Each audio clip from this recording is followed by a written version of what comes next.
Deepti Agariya, senior community organiser, project શાખા, રાજકોટ મહાનગરપાલિકા.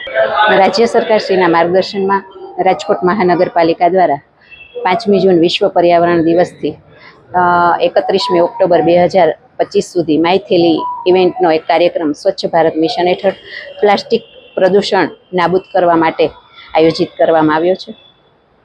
આ કાર્યક્રમની અંદર રાજકોટ મહાનગરપાલિકા દ્વારા અલગ અલગ 6 જગ્યાએ હાલ માયથેલી ઇવેન્ટના કેમ્પેઇન શરૂ કરવામાં આવ્યા છે.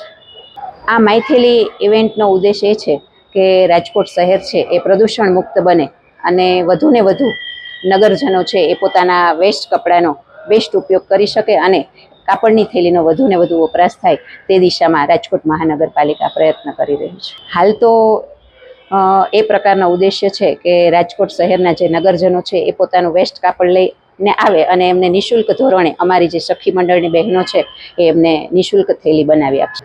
અત્યારે 6 જગ્યાએ અમારા રાજકોટ મહાનગરપાલિકાના કેમ્પેઇન શરૂ છે. સેન્ટ્રલ ઝોન, વેસ્ટ ઝોન અને ઈસ્ટ ઝોન. સેન્ટ્રલ ઝોન ખાતે 2 સેન્ટર, અહીંયા સેન્ટ્રલ ઝોન સિવિક સેન્ટર અને વોર્ડ નંબર 17ની ઓફિસ. ઈસ્ટ ઝોન ખાતે ઈસ્ટ ઝોન ઝોનલ ઓફિસ અને વોર્ડ નંબર 4ની વોર્ડ ઓફિસ તથા વેસ્ટ ઝોન ખાતે વેસ્ટ ઝોન ઝોનલ કચેરી અને નાના મોવા મલ્ટી એક્ટિવિટી સેન્ટર ખાતે દરેક જગ્યાએ અમારા 2 બહેનો છે એ સખી મંડળના બહેનો છે એ નગરજનોને પોતાના વેસ્ટ કપડામાંથી માયથેલી ઇવેન્ટ અંતર્ગત નિઃશુલ્ક થેલી બનાવી આપશે.